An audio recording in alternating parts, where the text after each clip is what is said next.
Bulan suci Ramadan sudah kita tinggalkan sekitar 20 hari yang lalu. Yang artinya Allah Subhanahu wa taala menjadikan kita sebagai Idul Fitri, kembali kepada kesucian, karena dosa-dosa kita sudah dihapus selama 1 bulan penuh, selama bulan suci Ramadan.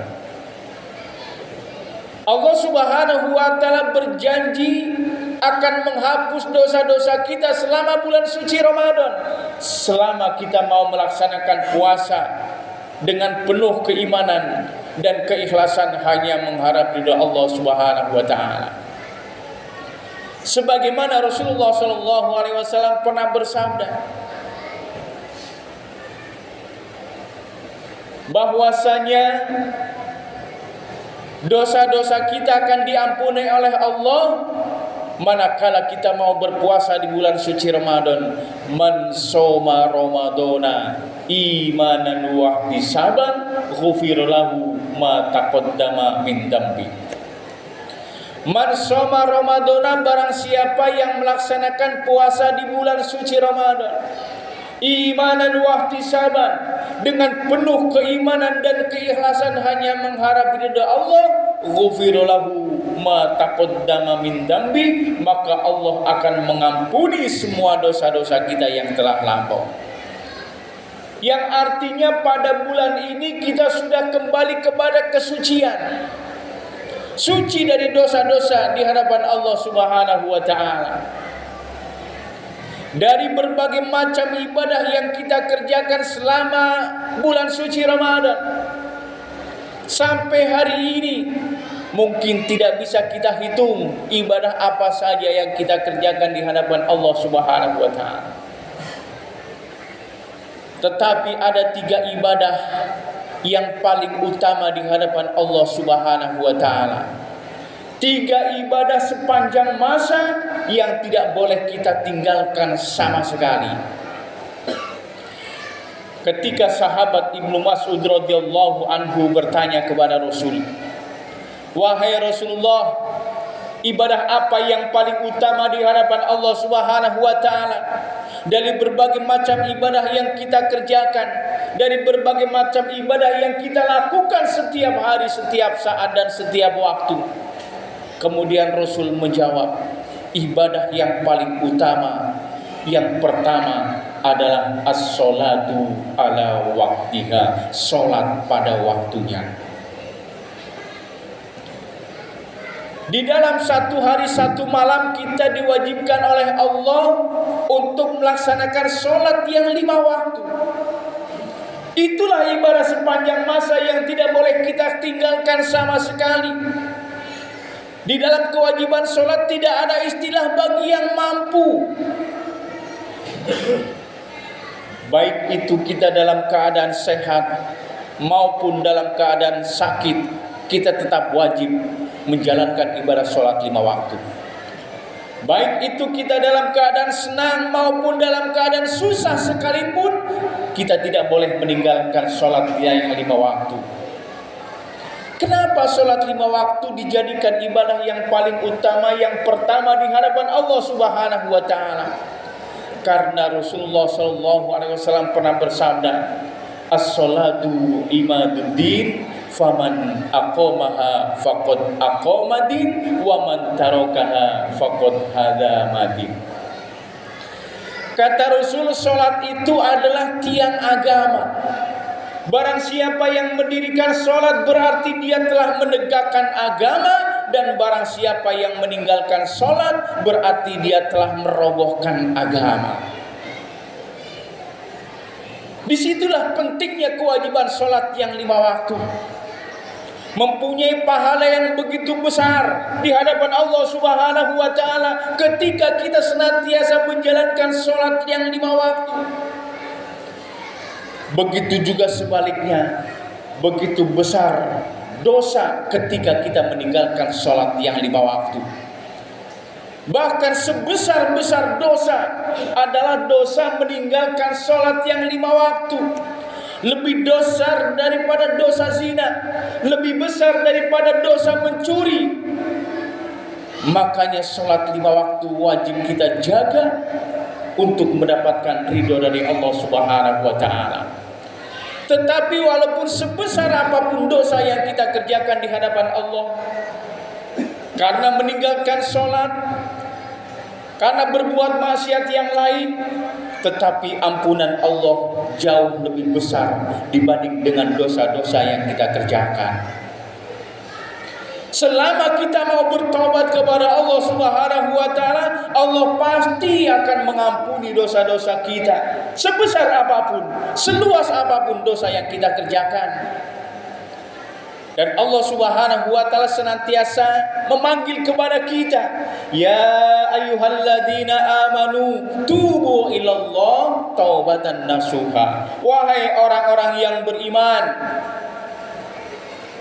bertobatlah engkau kepada Allah Subhanahu wa ta'ala dengan taubat yang sungguh-sungguh, dengan taubatan nasuha. Pasti Allah Subhanahu wa ta'ala akan mengampuni dosa-dosa kita. Makanya ada ungkapan, Allah Subhanahu wa ta'ala lebih cinta kepada orang yang ahli maksiat. Allah lebih suka kepada orang yang senantiasa berbuat dosa tapi dia mau bertobat kepada Allah Subhanahu wa ta'ala. Tetapi Allah sangat membenci kepada para ahli ibadah yang ibadahnya tidak pernah henti tetapi dia tidak mau bertobat kepada Allah Subhanahu wa ta'ala.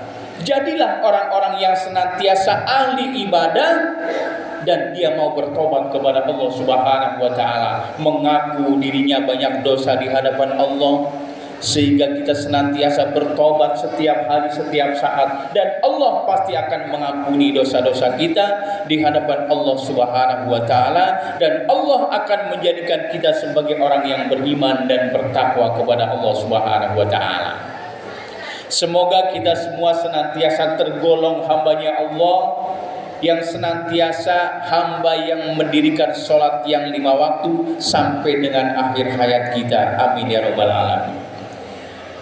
Kemudian yang kedua kalinya sahabat Ibnu Mas'ud kembali bertanya kepada Rasul, wahai Rasulullah, kemudian ibadah apa lagi yang paling utama di hadapan Allah Subhanahu wa ta'ala setelah sholat yang 5 waktu? Kemudian Rasul menjawab, ibadah yang paling utama yang kedua setelah sholat 5 waktu adalah ihsan birrul walidaini, berbakti kepada kedua orang tua kita. Tidak ada artinya ibadah kita manakala kita menjadi orang yang durhaka kepada kedua orang tua kita. Tidak ada artinya kesuksesan kita di dunia ini tanpa adanya ridho dari kedua orang tua kita.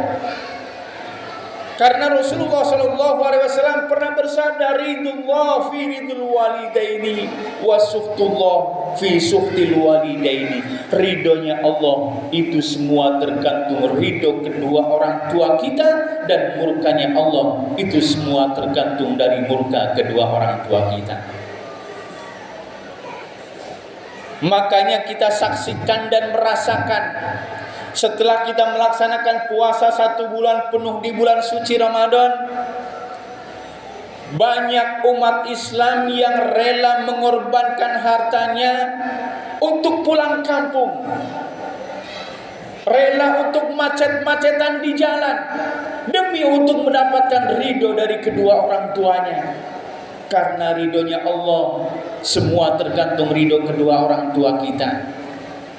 Janganlah kita menjadi orang yang durhaka kepada kedua orang tua kita. Pasti Allah Subhanahu wa ta'ala pun tidak akan menerima semua ibadah kita. Na'udzubillah, summa na'udzubillah.